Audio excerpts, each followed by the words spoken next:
தலைமை அப்போஸ்தலர் ராயப்பர். இவரை பற்றி நாம் பார்க்கின்ற பொழுது இவர் ஒரு திட்டம் வைத்திருந்தார்.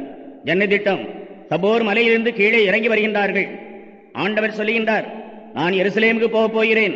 பரிசேயர்களாலும் சதுசேயர்களாலும் தலைமை குருக்களாலும் அரைநூல் வல்லுநர்களாலும் நான் எள்ளி நகையாடப்பட்டு தீர்ப்பிடப்பட்டு மரணமாகி சிலுவையிலே தொங்க வேண்டும் என்றெல்லாம் தன்னுடைய வரலாற்றை பின்னாலே நடக்கப் போவதை முன்னுரைக்கின்ற பொழுது தலைமை அப்போஸ்தலர் ராயப்பர் சொன்னார், ஆண்டவரே, இது உமக்கு வேண்டாம்.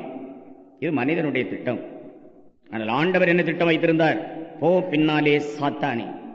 இது உன்னுடைய கருத்துக்களை அன்றி, மனிதனுடைய கருத்துக்களை அன்றி, சாத்தானுடைய கருத்துக்களை அன்றி, ஆண்டவனுடைய கருத்துக்கள் அல்ல. சின்னப்பன் என்று ஒரு மனிதன் இருந்தான். புதிய ஏற்பாட்டிலே பார்க்கின்றோம். கிறிஸ்தவர்கள் எல்லாம் கொன்றொழிக்க வேண்டும் என்று தீர்மானித்தவன், உறுதிமொழி எடுத்தவன், தலைமை குருக்களிடம் பத்திரம் எடுத்து முத்திரை மோதிரம் வாங்கி அனுமதி பெற்று தமாஸ்கு பட்டணத்திற்கு பயணமானான். குதிரையிலே ஆரோகணித்து பயணம் செய்து கிறிஸ்தவர்களை எல்லாம் கொன்றொழிப்பேன் என்று உறுதிமொழி எடுத்துக் கொண்டான். சென்றான். இடையிலே இடி இடித்தது, மின்னல் மின்னியது.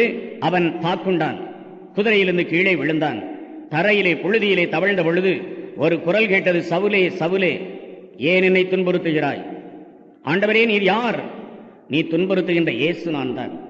எனவே கிறிஸ்தவர்களை கொன்றளிப்பதற்காக சென்றது மனிதனுடைய திட்டம். ஆனால் இங்கே இறைவனுடைய திட்டம் அறிகின்றது. சவுலுக்கு சவுல் பவுலாக மாறுகின்ற பொழுது ஆண்டவர் சொல்லுகிறார், உன்னை அந்நியர்களுக்கும் புறவினத்தார்களுக்கும் என்னை நீ அறிவிக்கின்ற ஒரு புறவினத்தாரின் அப்போஸ்தலனாக தேர்ந்தெடுக்க பாத்திரமாக உன்னை நான் அனுப்புகிறேன் என்று சொன்னார். இது இறைவனுடைய திட்டம்.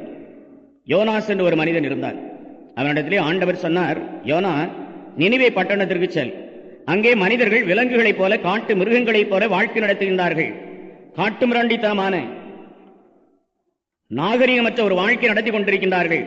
நமக்கு எதிராக சென்று கொண்டிருக்கின்றார்கள். நீ அங்கே செல். 40 நாட்கள் அவர்களுக்கு மறைவுரை ஆற்று. மனம் திரும்பினால் அவர்களுடைய நாட்டை காப்பாகும். மனம் திரும்பாவிட்டால் 40 நாட்களிலே நினிவே பட்டணத்தை நாம் அழிப்போம் என்று அவர்களுக்கு சொல் என்று சொன்னார். ஆனால் யோனாஸ் தனக்குள்ளே ஒரு திட்டத்தை வைத்தார். இந்த ஆண்டவர் இன்று ஒன்று சொல்வார், நாளை ஒன்று சொல்வார், நாளை மறுநாள் ஒன்று சொல்வார், இன்று அழிப்பேன் என்பார், நாளை காத்தேன் என்பார். இந்த ஆண்டவனை நம்பி நான் நினிவே பட்டணத்திற்கு செல்வதை விட இவருடைய பிரசன்னத்தை விட்டு நான் தமாசு பட்டணத்திற்கு கப்பல் ஏறுவேன் என்று ஒரு திட்டம் வைத்தார். இது மனிதனுடைய திட்டம். கப்பல் சென்றது. ஆனால் இறைவனுடைய திட்டம் செயலாற்ற தொடங்கியது. எப்படி? புயல் வந்தது, கடல் கொந்தளித்தது, கப்பல் மூழ்கும் நிலையிலே இருந்தது, திருவிழச்சீட்டு போடப்பட்டது, யோனாசின் பேரிலே விழுந்தது, கடலிலே வீசப்பட்டார், திமிங்கலத்தின் வயிற்றிலே நொதுக்கப்பட்டார். எந்த நாட்டிற்கு நான் செல்ல மாட்டேன், எந்த பட்டணத்திற்கு நான் செல்ல மாட்டேன் என்று தமாசு பட்டணத்திற்கு கட்டுப்பல் ஏறினாரோ, 3 நாட்கள் கழித்து திமிங்கலம் இந்த யோனாசை தன்னுடைய வயிற்றில் இருந்து கக்கியது அதே நினிவே மாநகரத்தினுடைய கடற்கரையில். இது இறைவனுடைய திட்டம்.